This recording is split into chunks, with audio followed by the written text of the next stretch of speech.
with the story. I didn't do the screenplay, Whit Bodine did, but I wrote an original story that a little Hollywood murder mystery for such half-hour show. And I used, excuse me. No, go ahead. I used Francis X. Bushman, Madge Kennedy, Doris Kenyon, Snub Pollard, Matt. Hold on. Oh.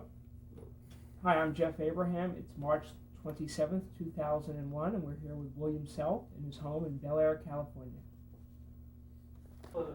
There's some on the. This right here. There's tissues right here. You there, okay? That's right. You get the signal. Can we start with the beginning? Your where were you born? Your name at birth?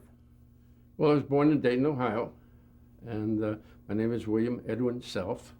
I stayed in Dayton all through high school. Then I went to the University of Chicago, where I majored in political science.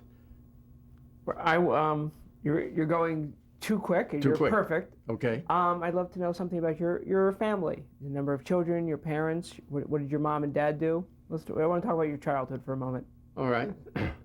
Well, as I said, I was born in Dayton. My dad was in the advertising business. My mother was a housewife.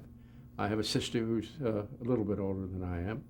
We went to Roosevelt High in Dayton, where I was always interested in dramatics, and so was my sister. And after I was graduated in '39, I went to the University of Chicago. Now, when you were in high school, were you in the school? You said dramatics. Were you involved with school plays? Yes, I was.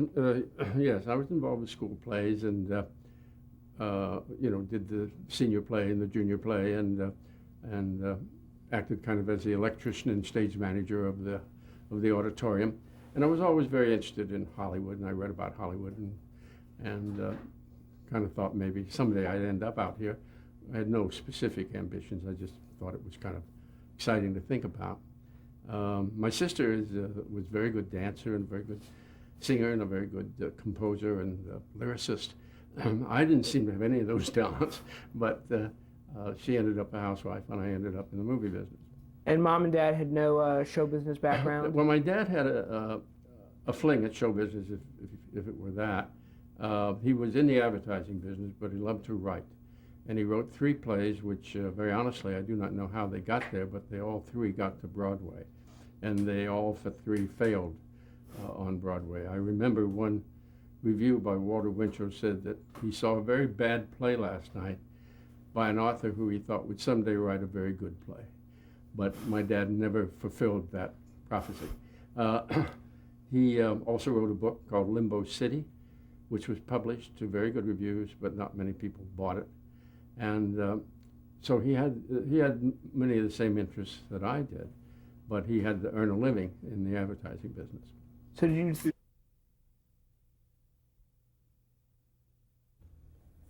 As a child growing up, did you have any hobbies? Yeah, I had some hobbies. I suppose the one that was most connected with the entertainment business was I was interested in magic. And when I was 13 years old, in 1935 to be exact, Howard Thurston came to town, who was the reigning magician of that era, and he had a contest to find the best magician in Dayton, Ohio, and his potential successor. I should have caught on that since he was limiting the contest to people 13 and under, that he really wasn't looking for a successor, but I entered the contest and won it. And in so doing, I was allowed to go on the stage with Thurston at his last performance, do my trick in the middle of his act, and get $5. And all of that came to pass, except he never gave me the $5 right then. He gave it to me and then made it vanish, but later gave it back. But anyway, I got interested in magic and stayed interested in magic and still interested in magic. I have a fairly decent magic collection of Thurston material, including the saw that he used on that poor woman that gets sawed in two. I am a good friend of David Copperfield's. I'm probably a good friend of most of the people in magic, and I've kept that interest up. Around the same time, this was the time of vaudeville. Were you a fan of vaudeville? Well, yes and no, I guess. I only because I read something about vaudeville, but in Dayton, Ohio, you don't get very much exposure, at least I didn't, to vaudeville. I mean, I knew the names of Wheeler and Woolsey and Eddie Foy and all. I knew a lot of the names, but I didn't ever see those people. And what about the dawn of radio? It was only a few years old. Well, I used to, I remember listening to radio on my Crystal set, and I had certain radio shows that I loved. Actually, one of them, Thurston, was on the air in 1935, but I've never been able to find a copy of the Thurston show. George M. Cohan was also doing some radio at that time. I've never been able to find a copy of any of that. But I was not a big fan of radio. Now, you had mentioned college. Where did you go to school? And what did you study? I went to the University of Chicago, which was of the era of Robert Hutchins and the great books and all that. It was a terrific experience. Met my wife there. She was also a student. And also one of the drawbacks, or one of the inducements, I mean, not drawback, the inducements, they had indoor tennis courts. And in Chicago in the winter, if you wanted to play tennis, you had to have an indoor court. So I played tennis for the University of Chicago. I was captain of the team my last year there, though I never played as the captain because the war came along. I thought I was going to be drafted, and I accelerated my academic schedule, and I graduated 3 months early, which was just before the start of my last tennis season. So I never actually played that year. But and of course my folks at that time had moved to Milwaukee, so Chicago was very convenient. And that's, my wife and I were married while we were in school. So everything worked out very well for Chicago. And what were you studying in school? Were there theater classes? And no, I dropped almost all interest in the dramatic world when I went to Chicago. I thought it was an intellectual institution, and I was supposed to be studying something more positive than that. So I didn't go out for any plays. I didn't appear in anything. I regret that now, but I had no theatrical experience in Chicago. Other than after I got out of Chicago, my dad had written another play, which premiered in Chicago. I've forgotten the name of it, but there was a role in it of twin boys, and I played both boys in that play, and that was my first professional experience as an actor in Chicago. The play failed, along with his other plays, and my career didn't take off. It just ended as far as an actor. So I went to work and took a job in the advertising agency, writing copy for the Chef Boyardee spaghetti dinner advertiser, which cooks in 12 short minutes. And I've always said I never knew what a short minute was, but that's what I did in Chicago for almost a year. And did you think of a career in advertising? Well, yes, but I didn't like it. I mean, I didn't feel I was particularly talented, and I didn't like going to an office. It didn't appeal to me very much. And about that time, I decided, with the financial help of my parents and the support of my wife, came to California to offer my services to the motion picture industry as an actor, which was an amazing thing for me to do now that I look back. Tell us about it. How did you get to Hollywood? A 20, 21, 22-year-old boy. How did you get to Hollywood? Well, I came on the train to be, the physical problem of getting to Hollywood. I got on a train. And fortunately I did, because it was on the train, while I was in coach, I saw walking up and down, going to the dining car, a man named Earl Carroll, of Earl Carroll Vanities. And I didn't know him, of course, but I introduced myself to him. He was very nice and generous. I said, I'm going to Hollywood to be an actor. And he said, have you ever acted? And I said, not very much. And he said, don't tell him. He said, in fact, he said, I advise you to go to the library and read all these plays, and when you get to Hollywood, tell them you were in all of them in summer stock, and if you need any help, let me know. So I got to Hollywood, I took his advice, I needed help, and I went to see him again. He had this restaurant theater on Sunset Boulevard. And he very graciously saw me and said, well, I'll get you an agent. You need an agent. He recommended a guy named Tom Rooney to me, who had worked with Earl Carroll in New York. And so all of a sudden I had several advantages. One, I now had an agent. I had an Actors Equity card from the play I did in Chicago, so I was automatically able to get into the Actors Guild. I was a tennis player, so I began to be invited around. I actually won the tennis tournament, the Hollywood tennis tournament that year. And then I got invited around to Jack Warner's house and Charlie Chaplin's house and people like that. And on one of those experiences, I looked up Bill Tilden, who was a former world champion, and he was giving lessons around town. And I looked him up, and fortunately, he was giving a lesson to a man named Lester Cowan, a producer who was going to do a movie directed by William Wellman called The Story of G.I. Joe, Robert Mitchum and Burgess Meredith. And they screen tested me for that picture, and I got it. And had a very bit part. I'm the first soldier killed in that movie. When I reported for work and handed me a little dog and said, "You keep the dog with you," I knew I was in trouble because they were building sympathy for me. And sure enough, I was the first person killed. Now, how old were you? You were in Hollywood for how long, and how old were you when you had gotten your first part? Well, I came to Hollywood right at the end of the war. It's about 44. That movie was made, I think, in November of 44. I would have been 23 years old. Now, did you serve in World War II? No, I did not. I got out of college so that I would be free to do so, and then I got rejected. Rejected on what terms? On a physical basis, I have, there's a medical term for what I have, but basically I have a twisted gut, and I would have very severe cramps. I couldn't even walk. My mother tells me she had to wheel me around when I was a baby. I get these cramps so bad. So I always hated that until the draft board said, well, that will keep you out, and then I didn't hate it so much. So you were working in advertising during the early days of World War II? Right. And then at the end of the war, you're playing a soldier. Yes, a dead soldier. What happened after the G.I. Joe film? Well, after G.I. Joe, which was, as you said, my entree into the business, I began to get small jobs, sometimes through my tennis, because of playing with Jack Warner. They threw me in a Warner Brothers picture. I never got a good job out of tennis. Most of my good jobs came from other sources, but they were helpful. And during the course of the next 7 years, I acted in about 30-some movies. I don't really know the exact number. I had a strange career in that I almost never made a B movie.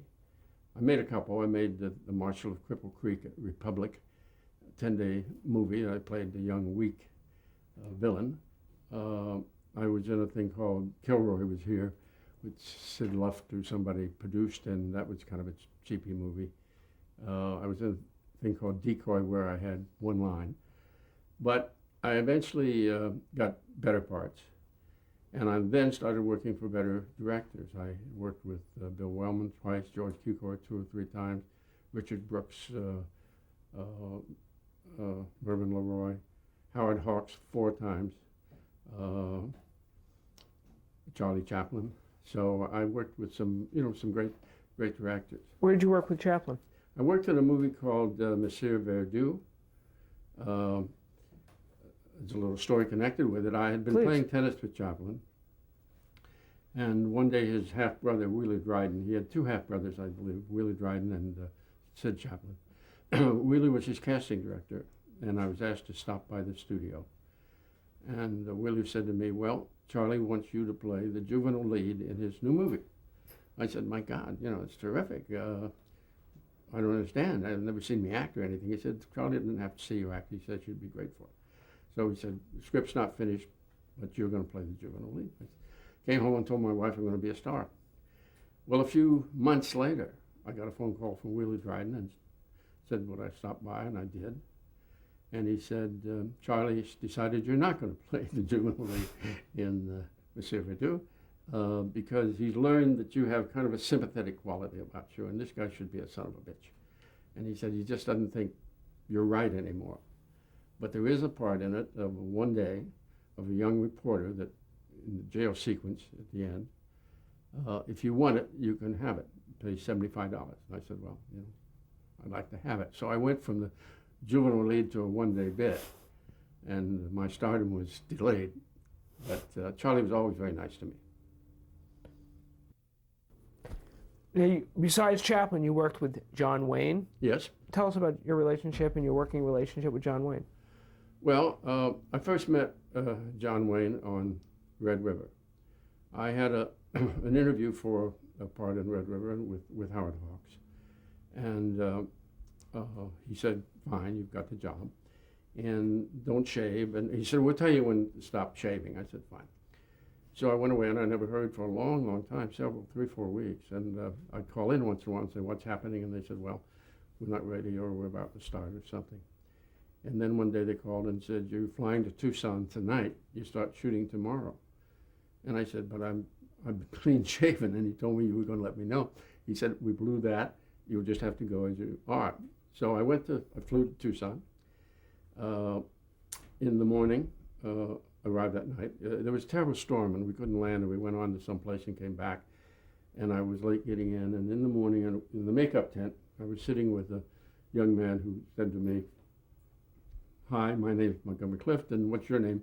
And I said, "My name is Bill Self." And I said, "And what part are you playing?"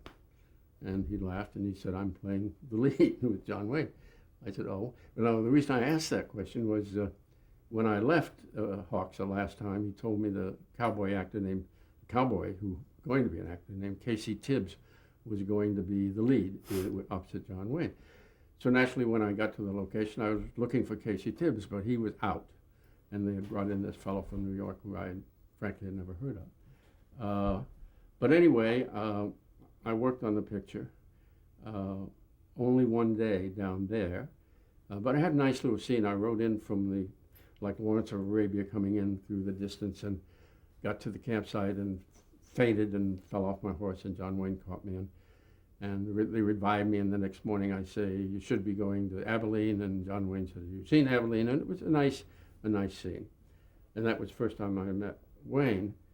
And we only shot the scene, I think, once or twice. We shot it twice, I remember, because I missed my mark by about 100 yards on the first time, riding in with my head down and pretending to be hanged and everything.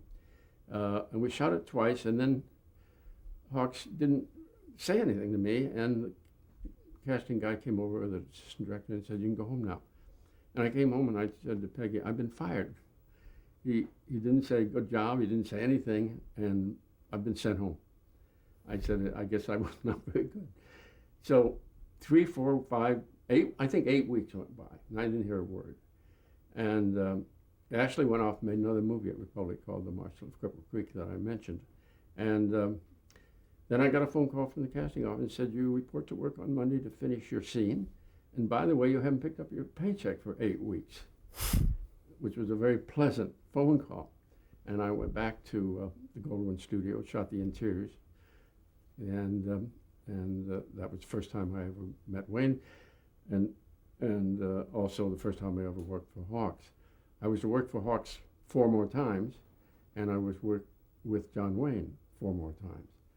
I worked with him in Iwo Jima as an actor.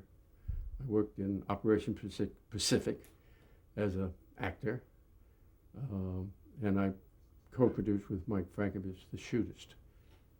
And Wayne said to me on The Shootist one day, "I should have been nicer to you when you were acting," which was a joke because he couldn't have been nicer. Another name that pops up is Spencer Tracy. Yes, I made a lot of pictures with Spencer Tracy. I made 5 pictures with Spencer Tracy. And that came about, initially that did come about through tennis. About the time that I was playing tennis up at Charlie Chaplin's, Charlie had a very good friend named Tim Durant. And Tim Durant called me one day and says, "Are you free to play tennis?" And I said, "Yes." And he said, "We're not going to Charlie's, we're going to Irene Selznick's house." It didn't matter to me, I didn't have a car. They had to pick me up in those days and drive me around. Couldn't afford an automobile, but when I got to the Selznick home, on the court was Spencer Tracy, Katharine Hepburn, Alfred Deliagra, a New York producer, Oscar Hammerstein II, and me. I mean, it was an incredible experience to meet these people. And my initial meeting was fabulous. Kate, Spence was much more reserved, but Kate immediately says, "You're an actor, you got children, well, I'll help you." I mean, just like that, she made a phone call to MGM to try to help me. Over the years, Spence was equally helpful, but she was the volunteer that was out front. And I'll never forget that Oscar Hammerstein said to me, "Can you sing?" And I said, "No, I can't sing." And he said, "Well, I'm doing a thing called South Pacific, a lot of sailors." He said, "If you can sing, I can give you a job." I said, I don't want to embarrass you. I can't sing. But I thought what a privilege for me to be rattling around with these people. Anyway, as a result of that, I worked with Spence and Kate. In some cases, I was in her caddy in Pat and Mike. I was foreman of the jury, which is another story, in Adam's Rib. I was in Malaya, very much as miscast, and Spencer said to the director, "Just keep him out of focus, he'll be all right." And then I was in Plymouth Adventure. You can't find me, but I am in it. And The People Against O'Hara, I think, were the ones that I worked with. Do you have a favorite film from your body of work? Do I have one? A favorite film, a film you're particularly fond of? Are we talking about my illustrious acting Your career? acting career. I would say the role that, yes, that I loved was, because it went all the way through the picture, was The Thing, the Howard Hawks classic movie with, which came out about, I don't know, around 1950, I think, 48 or 50. But I had a good role, and I went all the way through, and I had a very dramatic scene because I am the dumb guy that lets the thing out of the ice. The thing, as you may know, was encased in ice, and I was left to guard it as Corporal Barnes, my role. And because I didn't want to look at it, I threw a blanket over the ice, and the blanket was an electric blanket, and that's how the thing got out. And without me, there was no movie. So, and it chased me down the hall, and I had a big hysterical scene. And you know, I guess that's kind of my favorite movie. Now you decided to turn your back on Hollywood. Was that your choice, or the roles weren't coming? What happened? Well, you know, not many people cared that I was an actor. Spencer Tracy and I went to New York together one time. This is a direct relation to your question. He said to me one day, "I'm going to New York, you want to go along?" And I said, "Yeah, why am I going along?" And he said, "Because you don't talk to me." He said, I just hate people who keep chattering away and you hardly ever say a word. So he said, "Would you like to go? I'm going to go see Miss Hepburn," and I think she was doing As You Like It or something. So Spence and I went to New York, just the two of them. He paid all my expenses. He paid the hotel bill, paid everything. And we had a great opportunity to chat and talk. And he said, "Bill, you know, acting is great if you're a star, but you're not going to be a star. And you got a wife, you got 2 kids, you're going out on interviews for one-day parts, you're getting rejected. You know," he says, "you're well educated, you're knowledgeable, you know a lot of people. Why don't you get in the another end of the business?" And he said to me one day, he said, "Did anybody ever tell you you were an actor?" And I said, "No." He said, "Doesn't that bother you?" So anyway, I took his advice. An opportunity came along. It was in 1952. A friend of mine named Bernie Tabakan was going to produce a series called China Smith with Dan Duryea. Very low budget. We actually shot 13 episodes in 19 days, total of 19 days. And Bernie said to me, I can't go through agents because I want to pay everybody scale. And he said, "You know a lot of unemployed actors." I said, "I should, I'm one of them, you know." And so he gave me a job, modest salary. And I, first time behind the cameras, was on China Smith. I had no title, you know, I just did whatever he wanted me to do. But that was it, and I never acted a day since. That was it. I said to Bernie when I took the job, "You know I'm an actor, and if I get a job, I'm going to leave." He said, "I understand. I have never acted a day since." That was almost 50 years ago. That was your first foray into television. When did you first become aware of television? Well, about that time. It seems to me, you know, I wasn't, I honestly don't know if I had a television set at that time. I suspect I didn't. I think we kind of went around we were living in a bungalow court, and there was one guy that had a set, and it had a screen about that big, and we would go over there and watch television at his house. So I wasn't terribly aware of television. I want to talk about China Smith. Yes. The principal. Let's talk about the actors, the directors, the producers, please.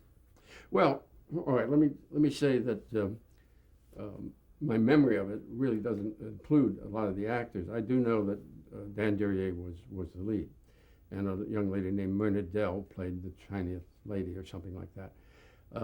Bernie Tabakan was the producer, who was the guy that gave me the job. There was a director named Mann. I don't know his first name, don't remember his first name. It was a remarkable job for Dan Duryea because with a shooting schedule of 13 episodes, half-hour episodes in 19 days, Dan had to know every script. And the reason he had to know every script from start to finish was in those days, you're not allowed to do it today, but in those days, you didn't have to shoot the entire episode. If you were shooting a scene in a bar in 13 episodes, you stayed in the bar and shot all 13 episodes. And then you never have to go back to the bar again. And that is the reason Dan Duryea always wore a white suit in the series. People thought it was a clever costuming trick. It wasn't that at all. The poor script clerk could never have matched him up if you know what scene he was in and what picture he was in. So he wore the same wardrobe all the time. The show was not a network show. It was a syndicated show. And I only was involved the first 13 weeks. What was your involvement? What were your duties? Oh, I didn't have any. I would go get him a cup of coffee or something, you know. But I had no, actually, I did try to help him cast from some of my unemployed acting friends. But I didn't really have a job. At the end of the 13 weeks, did you say, this is for me? Yeah, I suddenly realized I didn't know a lot about the business, and I wanted to know more about the business, and I loved it. I loved several things about it. One, I got paid every week, which was unusual for an actor, and I just realized that there was a lot more to making a movie than learning your lines. And again, coincidentally, an opportunity came along. My dad, in his advertising capacity, was connected with the Schlitz Brewery in Milwaukee. And Schlitz had on the air live Schlitz Playhouse of Stars. They wanted to go to film. They made a deal with a man named John Gibbs in New York to do the Schlitz Playhouse of Stars on film. The choice was very strange because John Gibbs was an agent, packager, involved with the Robert Montgomery Show, but had never produced any film in his life. And my dad said to him, you know, my son's in the business out there, and maybe he can be helpful to you. So when John Gibbs arrived in town, he looked me up, and I went with him while he went to suppliers. He went to Hal Roach Jr., and he went to, I don't know who at that time. And I said to Gibbs, you know, if you sublet this deal to Hal Roach Jr., next year you won't have it, he'll have it. We should set up your own company, and we make the films. And he said, do you know how to do that? And I said, yes. And of course I didn't. But I said yes, and he said, okay, you're the producer. I actually took the title, associate producer, but there was no producer on the show ever other than me. The second year I started taking the producer credit. And again, I went to my mentor, Howard Hawks, and I told him my problem. And he said, I'll help you staff up. And he said, don't be afraid of guys who work for me. He said, they're talented and they can go just as fast as the bums can go. So he actually gave me an entree to Russ Harlan, who was Academy Award cameraman, I think, who worked on the first Schlitz shows, and George Amy, who had won the Academy Award for Yankee Doodle Dandy and Air Force, I think, and he worked for me on the first Schlitz shows. And so we put together, I went to the Golden Lot, and I said, I want to rent some space, and the guy said, for how long? And I said, well, I don't know, and so forth. He must have thought what a naive fellow I was, and also he must have thought I probably would never pay my bills, but we did set up a company called Meridian, and we had a one-day rehearsal and 2 days shooting on the first episodes. They were made for $27,000. I think the writers got $600. I think the directors got $600. The set construction on an anthology where you needed new sets every week was $1,500. The top of the show for an actor was $2,500. Wouldn't pay more to anybody. Perfect. We're going to get back to that in a moment. Okay.